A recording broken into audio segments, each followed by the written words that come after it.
Vamos a hablar sobre los falsos maestros a partir del texto de Mateo, capítulo 7, versículos del 15 al 20.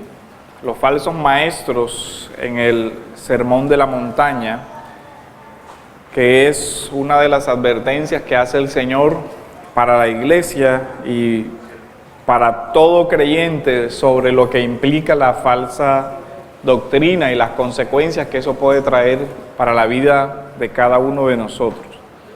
El Señor hace la advertencia en el capítulo 7 del Evangelio de Mateo, de los versículos 15 al 20, y Él dice: guardaos de los falsos profetas, que vienen a vosotros con vestidos de ovejas, pero por dentro son lobos rapaces. Por sus frutos los conoceréis. ¿Acaso se recogen uvas de los espinos o higos de los abrojos? Así, todo buen árbol da buenos frutos, pero el árbol malo da malos frutos. No puede el buen árbol dar malos frutos, ni el árbol malo dar frutos buenos. Todo árbol que no da buen fruto es cortado y echado en el fuego. Así que por sus frutos los conoceréis. La advertencia del Señor es: guardaos de los falsos profetas. Dos características sobre estos falsos profetas que nosotros estamos viendo hoy son una que tiene que ver con explotar las que son necesidades o temores o cualquier situación que representa una gran complejidad o un gran reto para el creyente. Nosotros vivimos en un mundo que tiene situaciones muy complejas y estos falsos profetas se presentan ante esas situaciones complejas que generan zozobra en el corazón del hombre con soluciones simplistas que básicamente se pueden resumir en: yo soy la solución, haz lo que yo te diga y todo se va a solucionar. ¿Por qué ese mensaje tan simplista sobre situaciones tan complejas de la vida real es escuchado? Sería la pregunta.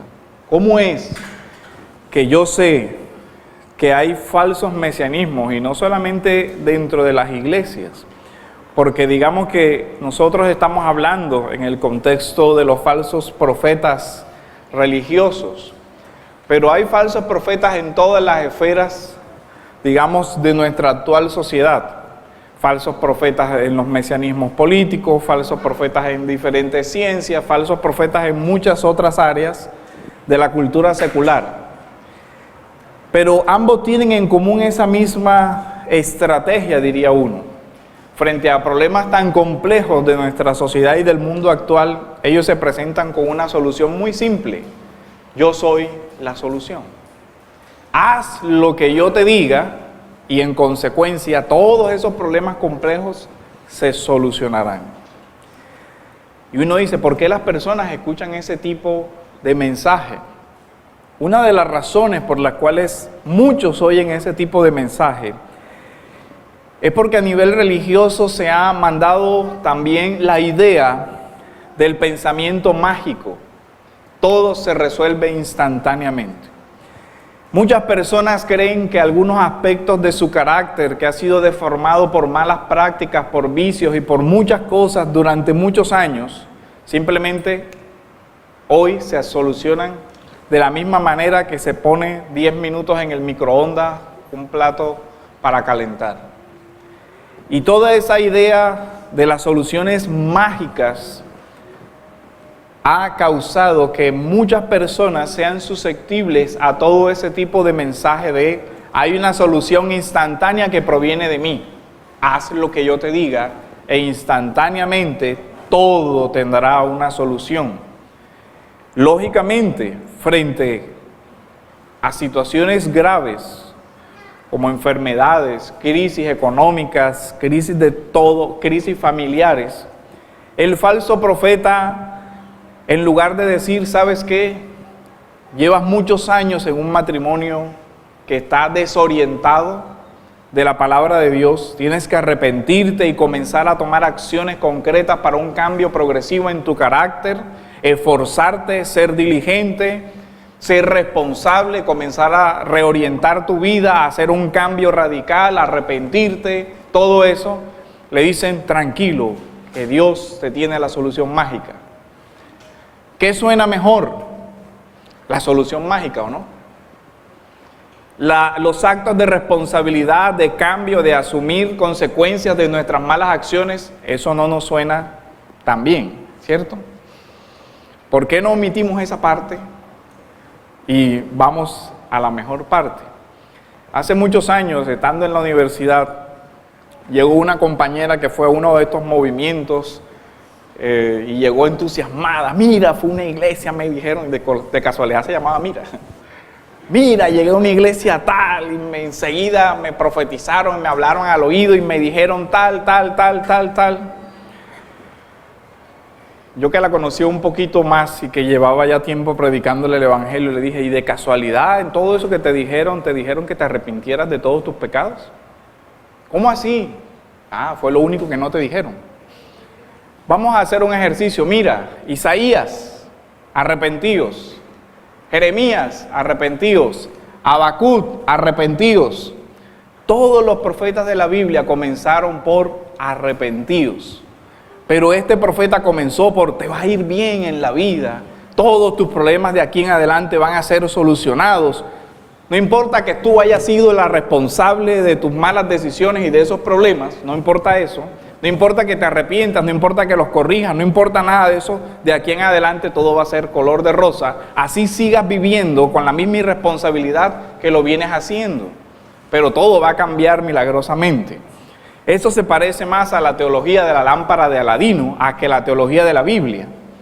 Pero la gente quiere la teología de la lámpara de Aladino, la solución instantánea y mágica que no asume un serio autoexamen de ¿cómo fue que llegué a esta desastrosa situación de mi matrimonio, a esta situación desastrosa en mi trabajo? ¿Cómo fue que llegué aquí?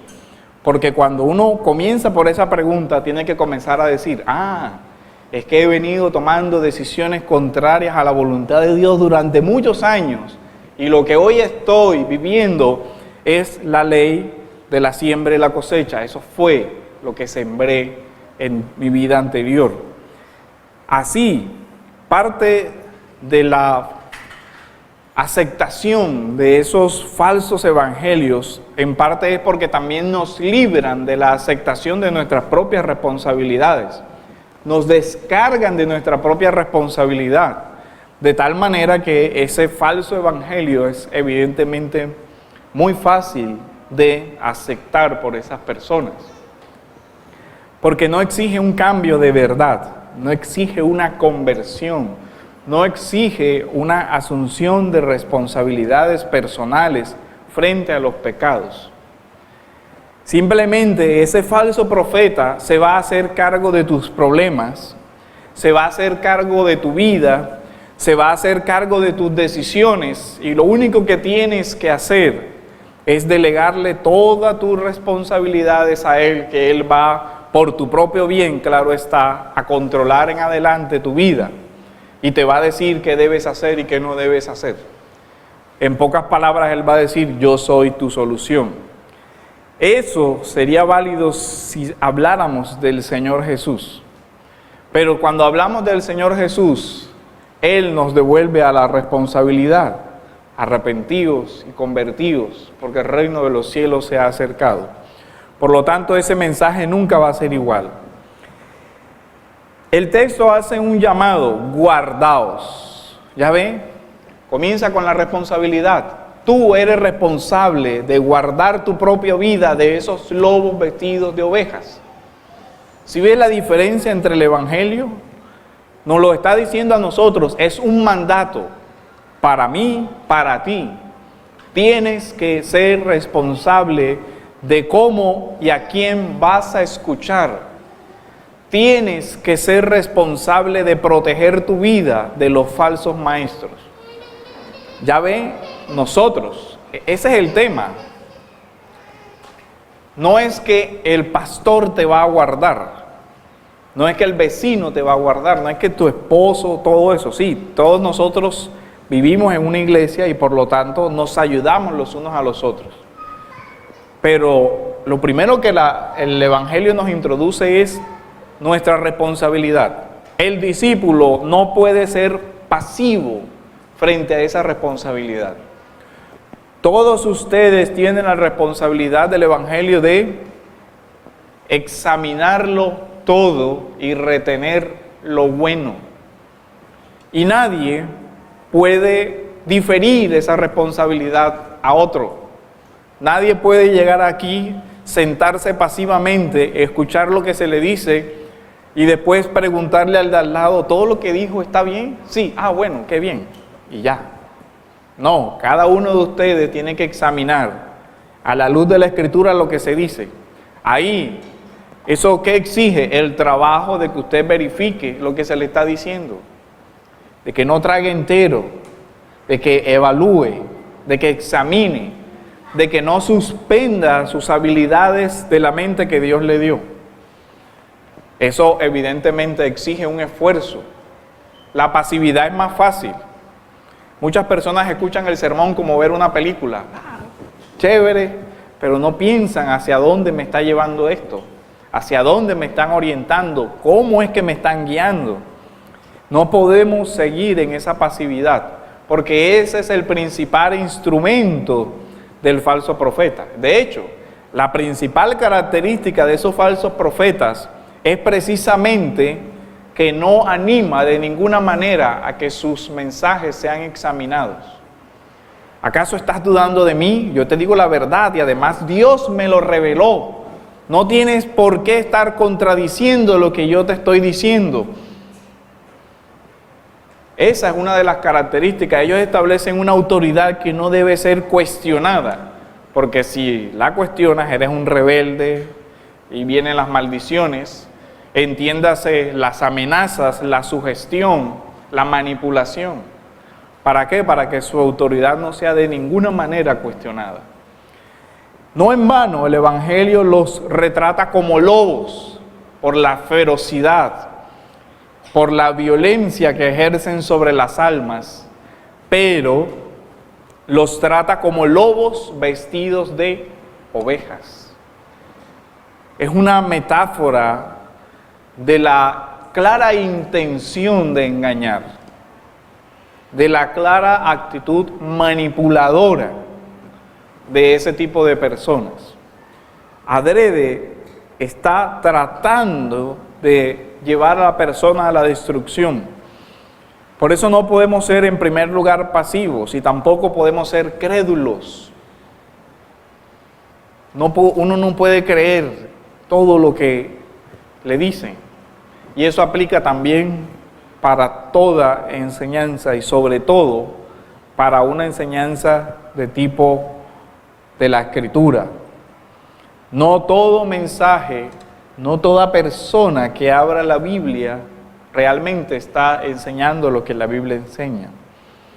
Y Jesús hace una advertencia. Hay muchos que se disfrazan como ángel de luz. ¿Se acuerdan que lo dice Corintios?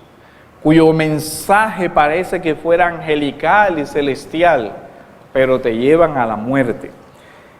El texto de Deuteronomio, el capítulo 13, es uno de los que más claramente nos habla sobre las características de esos falsos profetas. Dice, si se levanta en medio de ti un profeta.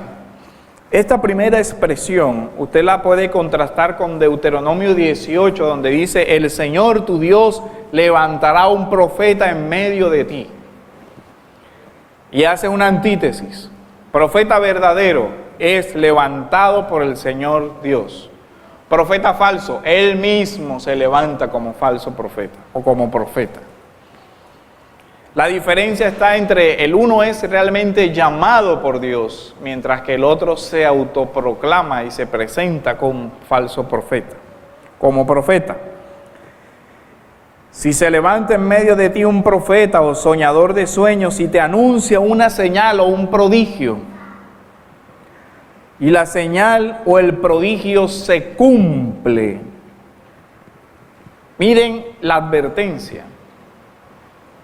El falso profeta, que obviamente no se cumple la señal o no se cumple lo que él dice, es evidentemente muy fácil de identificar. ¿Qué pasa si alguien se levanta y dice: te profetizo que la muchacha que está al lado va a ser tu esposa, y resulta que es la hermana? Obviamente todo el mundo dice: falso profeta. Evidente, ¿no? A menos de que transgreda la palabra de Dios y cometa un incesto. Pero lo difícil realmente es cuando esa persona dice algo y se cumple. Porque nuestra credulidad nos lleva a creer que todo lo sobrenatural es bueno y proviene de Dios. Nadie examina eso. Se cumplió, es un verdadero profeta de Dios, punto.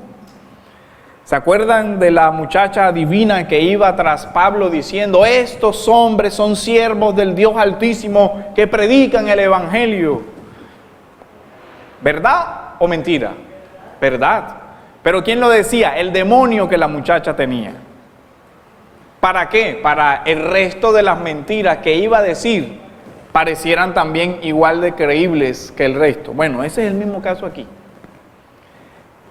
Aquí Moisés está diciendo: si se levanta un profeta y él te anuncia algo y eso se cumple, vas a examinar otra cosa. Vas a examinar si te lleva a una adoración verdadera a Dios conforme a su palabra. Miren lo que dice: y si la señal o el prodigio se cumple, acerca del cual él te había hablado diciendo: vamos en pos de otros dioses a los cuales no has conocido y sirvámosle. Y no darás oído a las palabras de ese profeta o a ese soñador de sueños, porque el Señor tu Dios se está probando para ver si amas al Señor tu Dios con todo tu corazón y con toda tu alma. Miren lo impresionante de esto. Porque aquí viene el otro lado de nuestra responsabilidad con relación a los falsos profetas. ¿Por qué los escuchamos? Por lo general se presenta a la persona que sirve al falso profeta como una pobre víctima que ha sido engañada. No, no es así siempre. Porque si ese falso profeta te llega con promesas de prosperidad y de felicidad y de tu mejor vida ahora, ¿por qué lo escuchas? Por tu propio corazón que desea lo que Él te está ofreciendo. Él te promete soluciones rápidas y eso es lo que queremos. Él te promete paz, felicidad y tranquilidad. Eso es lo que queremos. Él nos promete dinero rápido y nuestra ambición quiere ese dinero. Me está engañando porque yo deseo creer eso. A mí me gusta eso. ¿A quién no le gusta no cargar con sus responsabilidades y las consecuencias de sus actos? A nadie nos gusta. Pero el Evangelio nos lleva a esa posición incómoda de decir: tengo que asumir que mi vida actual ha sido la consecuencia de mis pecados, por lo tanto tengo que arrepentirme, convertirme y comenzar a asumir mis responsabilidades de aquí en adelante delante de Dios. Pero el Señor nos muestra lo que hay en nuestros corazones con aquellos a quienes escuchamos y seguimos. Dice: cuando tú oyes al falso profeta, lo que se está mostrando es lo que cada uno de nosotros tiene como un ídolo en nuestro propio corazón. Todos aquellos que oyen esos mensajes de sensualidad, de que puedes tener 2, 3, 4 y 5 mujeres, la razón obvia por la cual también quieren creer eso es porque su propia lujuria les llama a algo atractivo para eso. Igual aplica con el poder, la fama, todo. Es el propio corazón del falso profeta, pero también es nuestro malvado corazón que se engancha a esa promesa porque nos gusta. Pero el Señor dice: en pos de vuestro Dios andaréis. Dice: no los vas a escuchar a ellos, y aquí la metáfora es la del camino. Caminarás de acuerdo a lo que Dios te dice, no a lo que ellos te están diciendo. Dice, y a Él temeréis, es decir, a Dios, y guardaréis sus mandamientos. ¿Sí ven? Frente a la experiencia sobrenatural del éxtasis del profeta y del sueño y de todo lo sobrenatural y aparentemente milagroso, el Señor hace un contraste sencillo, su palabra. Y dice, vas a hacer lo que yo te dije en mi palabra que hicieras. Pero eso no se oye tan maravilloso y tan cambio repentino, ¿no? Cuando por lo general viene alguien con muchos problemas, esperando esa solución milagrosa, y el pastor le dice, ¿sabes qué? Tienes que hacer lo que la Biblia te dice, solamente eso. Y la gente dice, no, pero dime otra cosa, o sea, un problema tan difícil, ¿cómo tú me vas a decir que la Biblia dice tal cosa? No, eso no puede ser así de sencillo. Hazle algún rito, alguna oración, alguna cosa que sea espectacular para yo tener la tranquilidad de que así es el tema. Y se inventan qué ritos tan extraños y la gente se siente feliz con eso. Que vaya y eche aceite bendito en toda la casa y que expulse los demonios de la casa, que queme el cuadro, que haga cualquier locura esa y la gente está contenta. Porque eso es lo que quieren. Dice, no, es que los problemas no son el cuadro, los problemas son tus acciones, las que tienes que cambiar, tú eres el que te tienes que reformar, tú eres el que tienes que arrepentirte, pedir perdón, resarcir lo que hiciste. Dice, no, pero la solución del cuadro sale más chévere. Vamos a quemar el cuadro, que el cuadro es el culpable de todos los problemas en esta casa. No, eso es pura superstición. La Biblia nos llama a la responsabilidad. El Señor dice, te estoy probando para ver si me amas. Pero también viene y dice, ¿y cómo sé que me amas? Si guardas mis mandamientos. Si me temes a mí y si me obedeces a mí. Y eso se oye sencillo, pero venga a obedecer la palabra de Dios contra nuestras propias inclinaciones y malos deseos. Y sabemos que no es sencillo. Dejar pasar el dinero del negocio fácil no es tan sencillo. Dejar pasar la tentación no es tan fácil, pero el Señor dice, si me amas, vas a ir en pos de mí. ¿Cómo? Guardando mis mandamientos, escuchando mi voz, y me serviréis, y a Él os uniréis. Pero a ese profeta o a ese soñador de sueños se le dará muerte. Miren que la Biblia no trata la falsa profecía con ligereza. La sentencia en Israel para el falso profeta era la pena capital. Y uno dice, ¿pero por qué? Judas, en la carta que más habla sobre el tema de los falsos profetas, dice que los falsos maestros son como Caín. Y uno dice, ¿cómo así que como Caín? Sí, un falso profeta es un asesino. Eso es lo que dice la carta de Judas. Lo que él enseña llevará a personas a la muerte eterna. Es un asesino y como tal debe castigársele. O sea, la pena que se le imponía al falso profeta era la muerte. Si esa pena estuviera vigente, ¿cuántos púlpitos estarían vacíos? Se preguntaría uno. ¿Cuántos de todos esos que salen a decir Dios dijo y Dios dijo estarían con vida? Creo que se reduciría considerablemente el número de iglesias en nuestro país por falta de alguien que se atreviera a pararse en un púlpito para decir Dios dijo. Si se vieran las consecuencias de sus actos. Pero ese es otro tema. Como no vemos las consecuencias de nuestros actos inmediatamente, la persona cree que ya no hay juicio, ya no va a haber ninguna consecuencia. Mucha gente cree que Dios hace juicio enseguida. Sobre todo, cuando leemos el texto, él dice, así que todo árbol bueno da frutos buenos, pero todo árbol malo da frutos malos. No puede el árbol bueno dar frutos malos, ni el árbol malo dar frutos buenos. Todo árbol que no da buen fruto es cortado y echado en el fuego. Aquí es la consecuencia. Lo que va a llevar es al juicio eterno del Señor. Pero como ese juicio no es inmediato, sino que está para cuando el Señor vuelva en su segunda venida, muchas de esas personas creen que realmente no va a haber ningún juicio.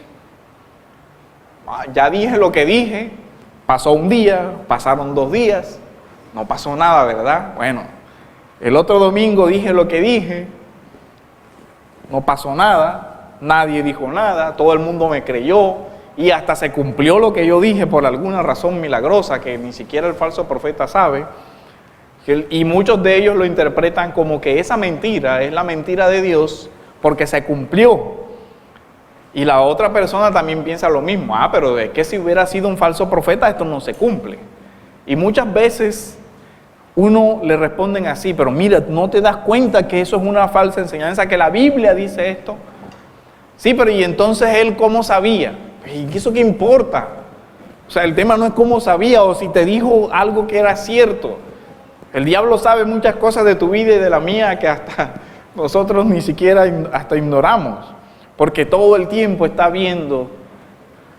Pero eso no quiere decir que puedas guiarte de esa experiencia y establecerla como autoridad en lugar de la palabra de Dios.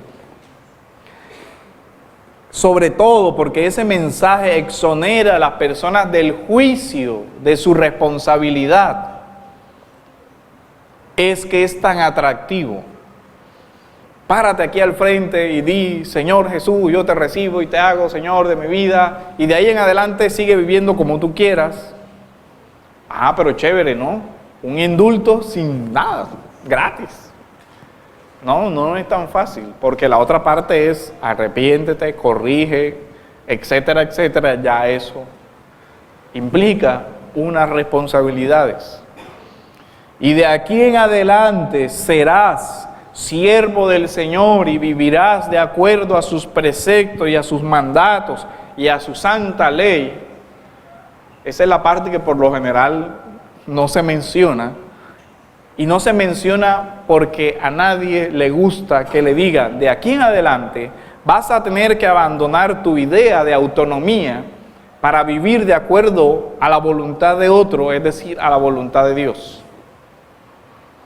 Pero ¿cómo así? ¿Eso quiere decir que ya yo no puedo seguir haciendo todo lo que estaba haciendo antes?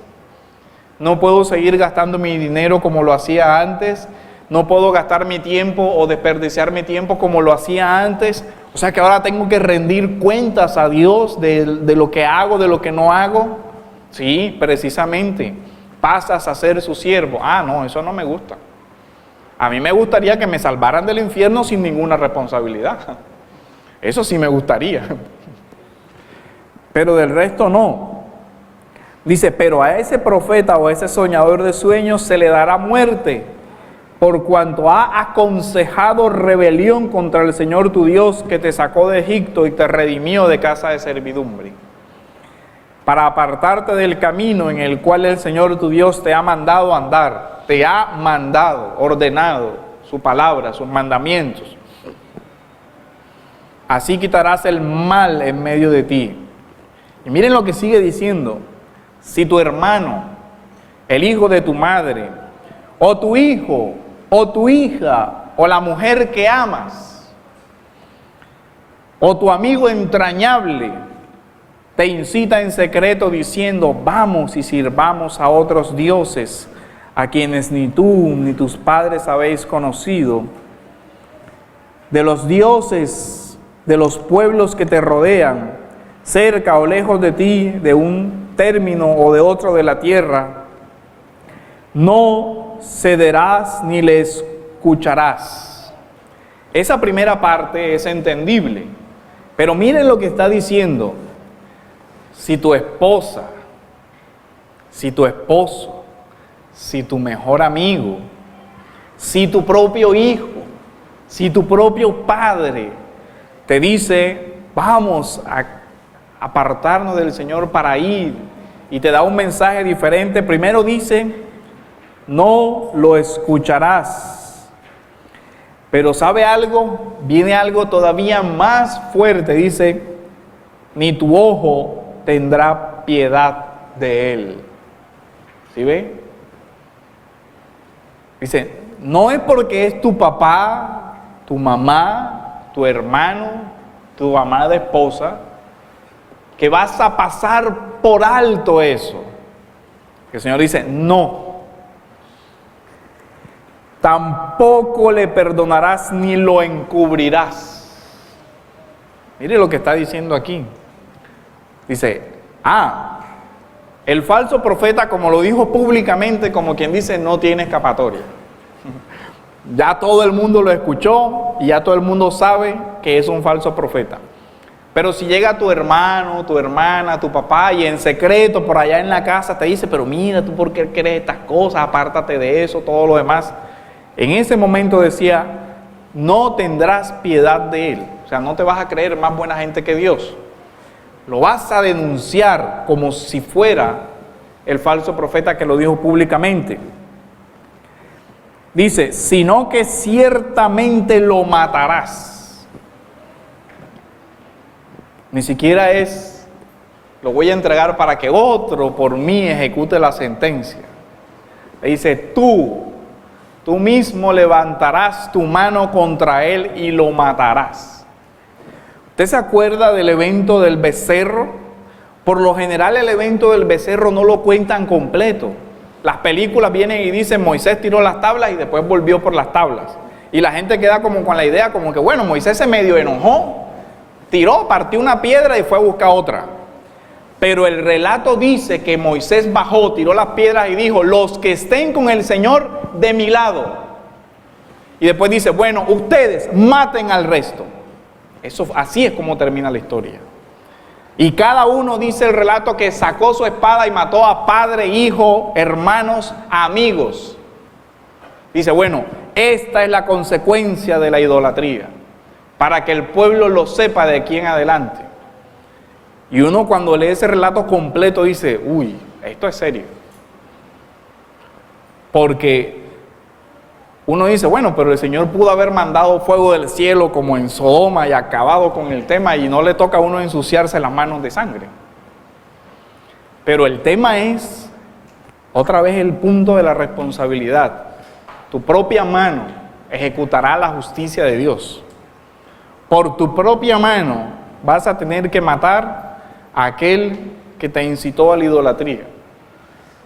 Era serio y hoy se toma la idolatría como algo como que una rabieta, tiró las piedras y se acabó el problema. No, dice, sino que ciertamente lo matarás. Tu mano será la primera contra él para matarlo. Si fue tu esposa, el primero que tenía que empuñar la piedra y comenzar a ejecutar la sentencia contra su amada esposa, su hijo, su papá, era él. Uno no se alcanza a imaginar lo doloroso que eso debería ser. Yo por lo menos me imagino que me tocara aplicar esa sanción contra mi propio hijo y uno dice, caramba, eso debe ser cruel contra mi propia esposa o contra mi papá o contra mi mamá o contra mi hermano. Uno dice, no debe ser fácil tomar la piedra y a mi mamá decirle, esto es lo que el Señor me ordena que yo haga contigo. Y eso nos da una visión de lo que la santidad de Dios dice sobre el falso profeta. Y él dice, y después la mano de todo el pueblo lo apedrearás hasta la muerte, porque él trató de apartarte del Señor tu Dios que te sacó de la tierra de Egipto. Y dice, de la casa de servidumbre, entonces todo Israel oirá y temerá y nunca volverá a hacer tal maldad en medio de ti. Dios había dicho, me temeréis a mí, y ahora dice, con esta sentencia aprenderás a temer lo que es la santidad de Dios. Vienen vestidos de ovejas, pero son lobos rapaces. Pero yo no puedo creer que sea mi mamá un lobo rapaz, o que sea mi hermano un lobo rapaz. Eso no es fácil para creerlo nunca. Pero el Señor así lo dice. Todo el que te quiera llevar por un camino diferente, el de la obediencia a la palabra de Dios, considéralo como un lobo rapaz que busca tu mal. Así venga vestido de esposo mío, cómo te amo, por lo tanto, así como la serpiente engañó a Eva y todo lo demás. El texto nos lleva al discernimiento, nos exige ejercitarnos en el discernimiento. Me exige a mí que cuando yo oigo a un falso profeta, yo pueda conocer la palabra de Dios de tal manera que pueda decir, espera un momento, eso no es lo que la Biblia me enseña. Esa no es la voluntad de Dios revelada en su palabra. Eso no me lleva a una adoración genuina. Por lo tanto, todo mensaje que quiera derogar la palabra de Dios para establecer una revelación personal o privada debe ser rechazada. Y así vamos viendo la unidad del sermón de la montaña.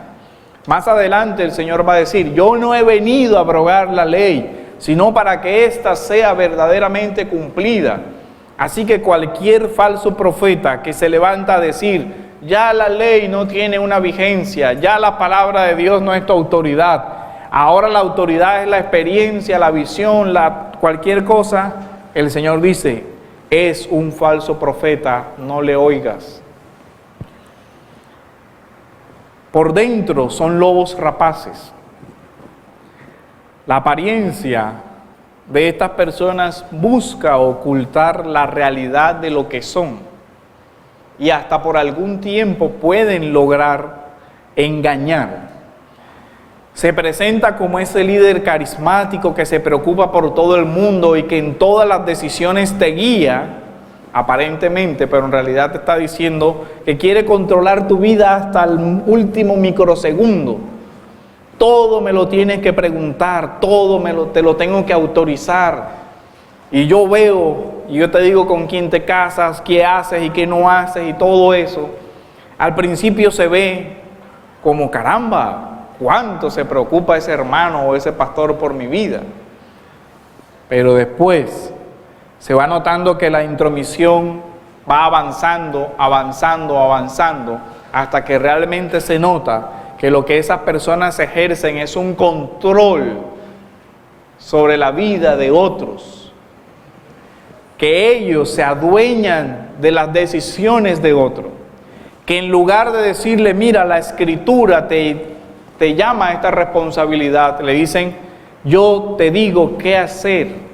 En lugar de procurar que la persona madure de tal manera que tenga el discernimiento suficiente para vivir y decidir de acuerdo a la voluntad de Dios, le dicen, no, tú no eres capaz de hacer eso, tienes que preguntarme a mí. Y así se establecen sistemas de control y de poder sobre la vida de muchas personas y las esclavizan de tal manera que van destruyendo poco a poco esas vidas. Esas personas, lobos vestidos de ovejas, transforman la realidad. ¿Cómo trabaja un lobo? Va acercando, va aislando a esa persona. Por eso usted ve que esos grupos sectarios, lo primero que hacen es tratar que la persona rompa todas las relaciones que lo conectan con la realidad. Todas aquellas personas que le dicen, oye, ¿qué estás haciendo? ¿Cómo es que vas a tomar esa decisión simplemente porque esa otra persona te lo diga? Pero por supuesto, ellos no quieren nadie que interfiera. Como les decía, hay un problema complejo y la solución es fácil, yo te la voy a decir. Así funciona. Y él no lo sabe porque el que tiene la revelación soy yo. El único que lo ve soy yo. Eso es volver a lo que hizo el diablo en el Génesis. Ese es el principio del engaño de los falsos profetas. ¿Qué hace? Distorsiona la palabra de Dios. Con que Dios os ha dicho, bueno, pero yo les digo la verdad. No va a pasar realmente esto, sino lo otro. La distorsión. Distorsiona la visión cristiana del hombre. Mentira, seréis como Dios. Y por último, distorsiona la visión cristiana de la realidad. Vio agradable el fruto y comió. Por lo general se basa en los sentidos, en las experiencias. Y hoy está pasando exactamente igual. La fuente de autoridad de muchas iglesias es: soñé tal cosa y mi sueño quiere decir tal. Eso quiere decir que Dios está diciendo X, y todo el mundo en la credulidad y en la pasividad camina por esos mensajes con nefastas consecuencias para muchas vidas. Rompen y arreglan matrimonios, entre comillas, destruyen familias, separan hermanos, casan y después dicen que esa no era la pareja, sino que Dios dijo que era la otra. Y en fin, todas esas cosas que a veces a uno le parece que fuera chiste que sucedieran, están pasando. Porque todas esas personas están guiando. Y fácilmente un pastor le dice: pero es que cometiste un adulterio, pero no importa porque puedes tener a esta y a la otra también. Y así, bueno, y si se atraviesa una tercera, no te preocupes. Que Dios te entiende. Y etcétera, etcétera.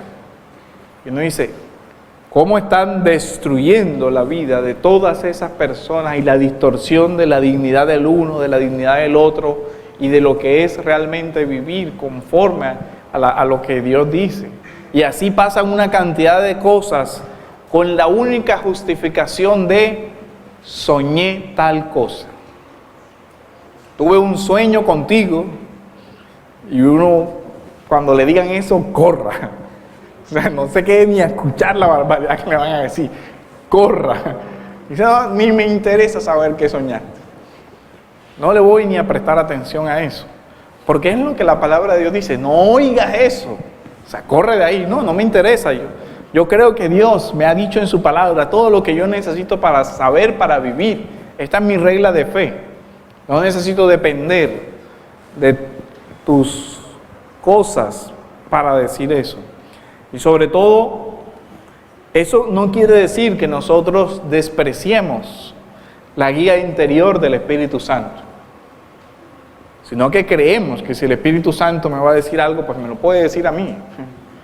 Y preferiblemente en español, no en las lenguas extrañas esas de todo lo demás.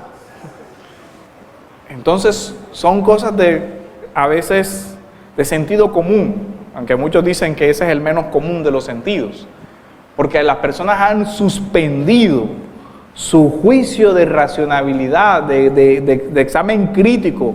Oye, pero esa jeringonza, ¿cómo sé yo que eso que él me está diciendo que el Espíritu dijo es verdad? Eso es lo primero que uno se preguntaría.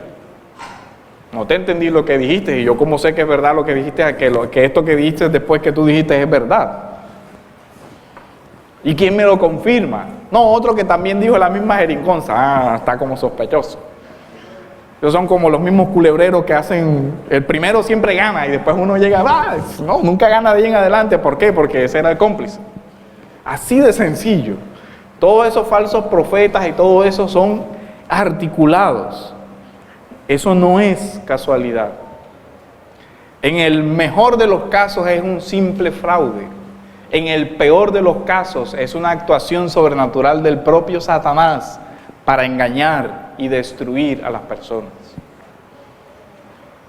Por eso es que la Biblia lo dice con tanta, digamos, seriedad. Dice, le matarás. No se recogen uvas de los abrojos. Si usted nota, hay un principio de observancia del principio de la causa y el efecto. El principio de examinar la realidad. El Señor está usando algo cotidiano. Le dice, ¿alguna vez has visto un árbol de hierba que te dé uvas? Dice, no, yo nunca lo he visto. Bueno, ¿cómo crees que un falso maestro va a producir bendición como fruto en tu vida? No va a pasar. Porque las cosas son de acuerdo a su naturaleza. Árbol malo, frutos malos.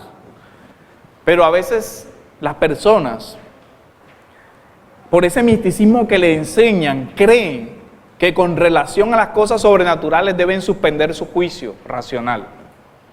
Bueno, yo por lo general sé que de un árbol seco de espinas no va a salir una manzana, pero como esto es sobrenatural, de pronto puede que sí. Porque la idea es que Dios en su misticismo puede actuar y respetando Él mismo las leyes con las que diseñó el universo. Eso es lo que le enseñan a la persona, le enseñan a perder su sentido de realidad. Oye, por lo general esto no da como consecuencia tal. No, pero es que aquí no aplica la lógica. Aquí es por fe. Usted crea, cierre los ojos y estréllese contra la realidad. Eso es lo que le dicen a las personas. Y ¿sabe algo? Lo triste es que muchas personas toman decisiones con esos criterios. Hipoteque su casa y traiga todo el dinero a la iglesia porque Dios ha dicho que usted va a tener bendición, y después termina esa pobre persona arruinada en la calle. No le aplique el medicamento a su hijo porque Dios lo va a sanar, y el niño muere y el padre termina preso. Por la acción de esos falsos profetas. Todo eso se está viendo. ¿Por qué? Porque es un camino que lleva a la destrucción. No va a haber bendición por ese camino. No habrán buenos frutos. No puede pasar. Es cortado y echado al fuego. Esa es la consecuencia.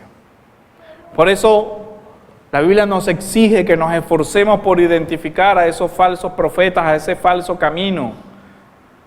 Ellos niegan la verdad de la palabra de Dios, niegan la doctrina de la Biblia y la reemplazan por toda clase de experiencias que por lo general le imputan al Espíritu Santo. Es que el Espíritu Santo me dijo, es que yo hice tal cosa porque el Espíritu Santo me guió.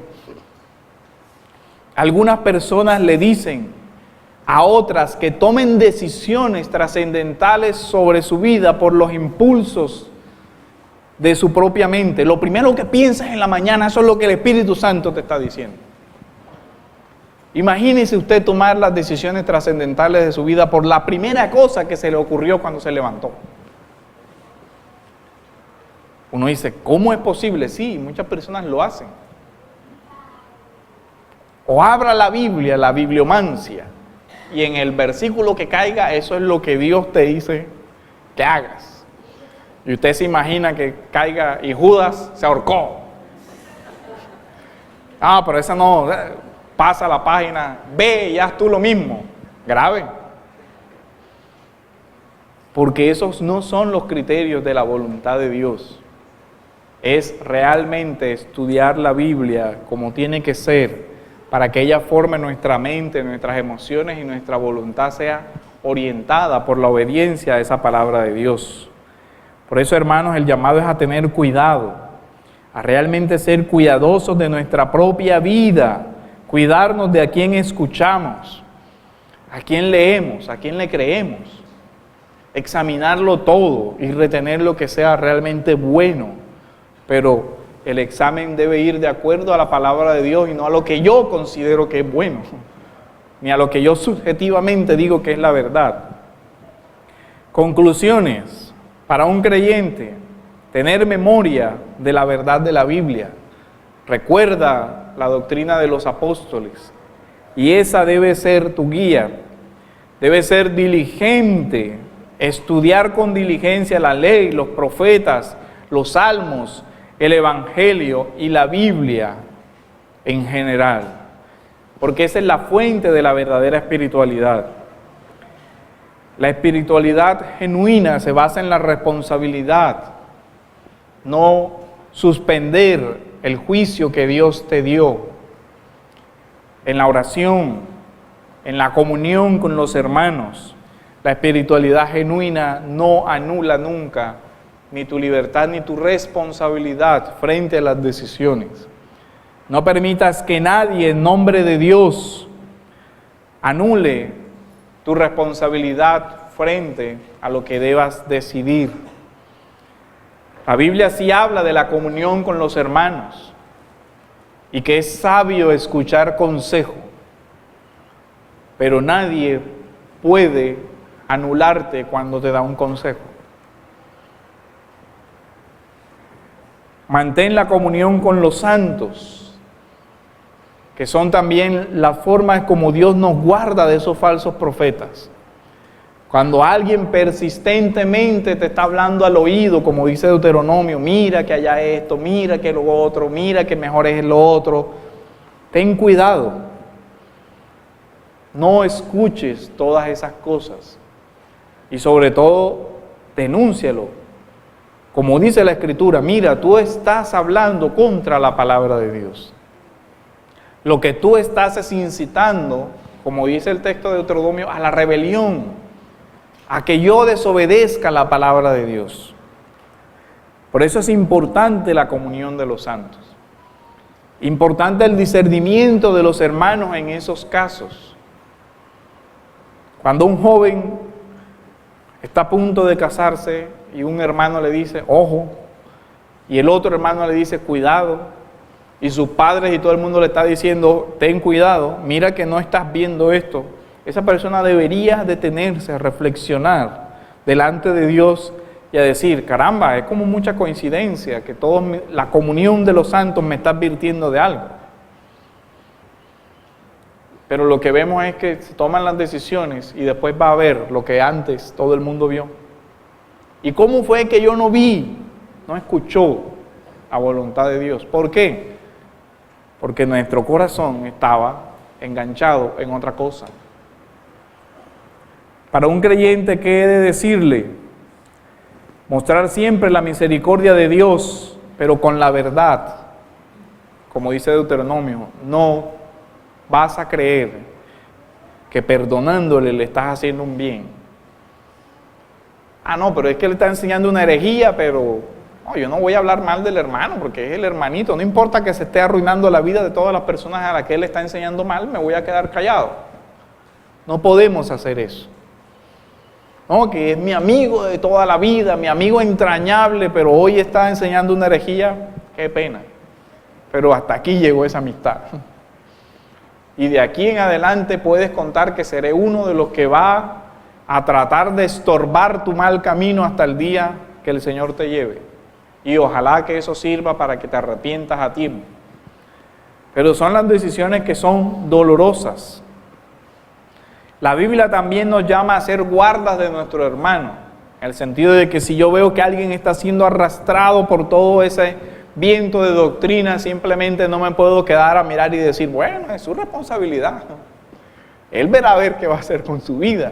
Ya él está grandecito.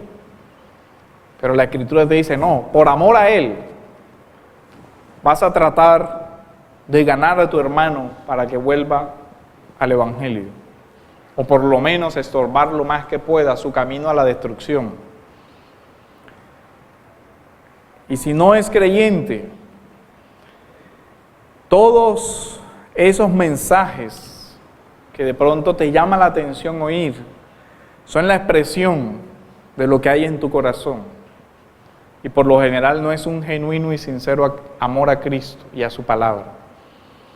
Lo único que te puedo decir es que si has estado escuchando todas esas falsas propuestas de evangelio, de prosperidad o de cualquier otra cosa, el único camino que va a salvar del juicio eterno es el Evangelio y es la fe en Jesús.